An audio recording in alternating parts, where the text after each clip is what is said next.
With what we've covered so far, you should now know everything you need to know in order to begin a modern and effective SEO campaign. The problem, though, is that, as we've already mentioned, SEO is something that is constantly evolving and changing.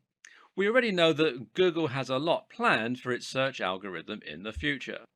And the first big change we can expect to see going forward is the introduction of a real time algorithm. This means any changes made to your site's SEO might be reflected immediately in the search results.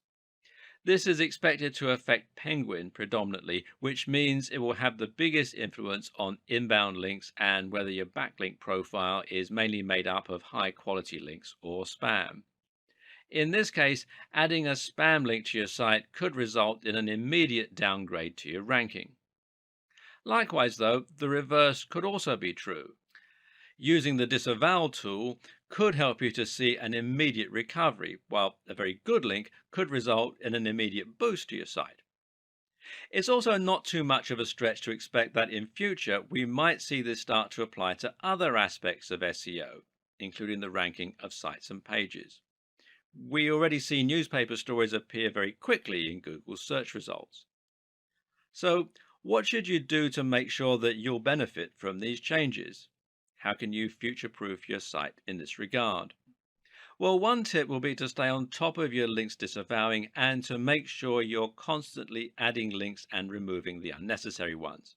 In the future, bigger sites may need to have a whole dedicated team working on keeping their links profile healthy around the clock.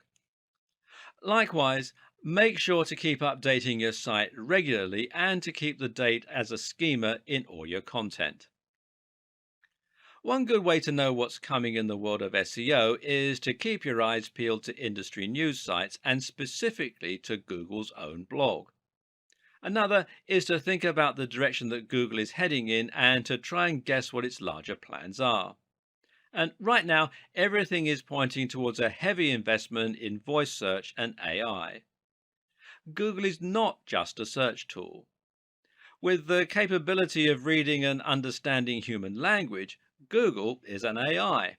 And what's more, it's shaping the way we develop our content, whether we like it or not. And it is embracing this more and more with each new update and each new product.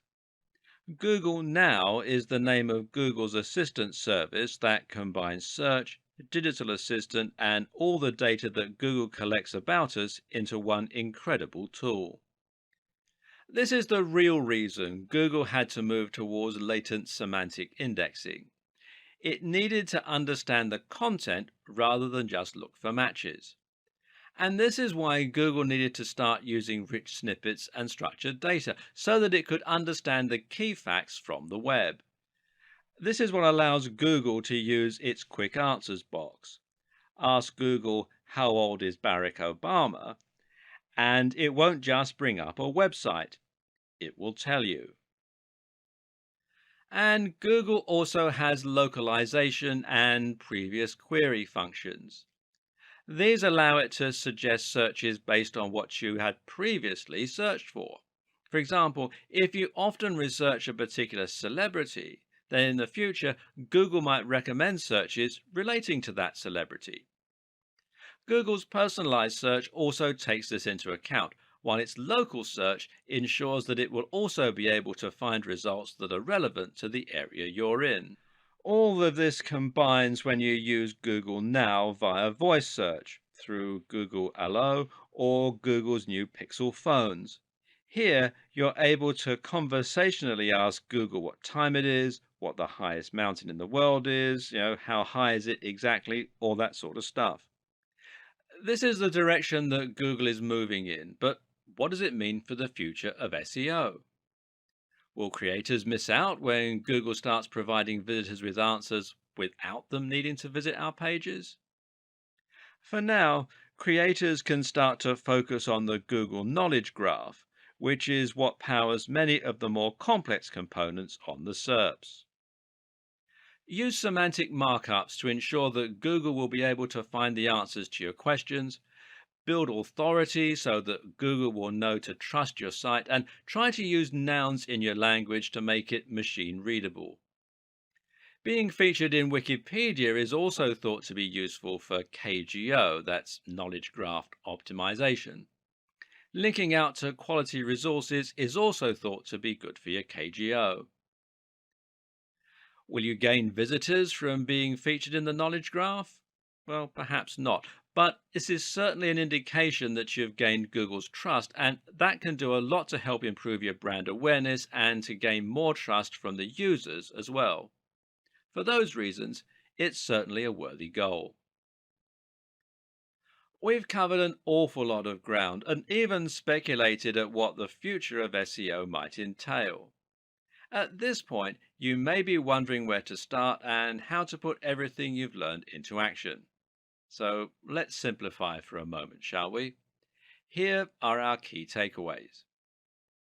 First off, Google is getting smarter to the point of becoming an AI with a lot of personal information about its users. Google is increasingly understanding what content actually means rather than just what it says. You should not try to trick Google. Work with Google to provide your users with the most relevant, well-informed and entertaining answers to their questions. Prove that you are trustworthy by connecting as closely as possible to high authority sites.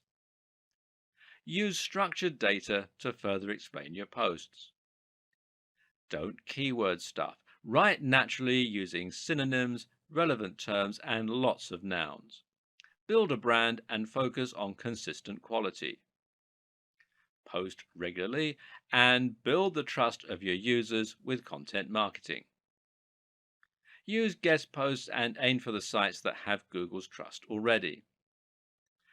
Think of SEO as one small part of a much more cohesive marketing strategy. Combine excellent posts with social sharing and link bait. And finally, measure and monitor what is working and update your strategy on the fly. Another tip is to make sure you do your research and examine which terms to target before you set out. But even more important than that is to choose the right niche. This means picking a niche that has a large enough appeal to give you a big market, but at the same time, it means picking a niche that won't be too competitive for you to make any dent in. Look for subject matters that cater to a specific audience and that people can really get passionate about. And make sure that you are passionate about it too, because when you really love what you're writing about, all the high quality content, all the great connections, and all the consistency really come to the fore. Stop looking for quick wins and focus on building a trustworthy brand filled with incredible information.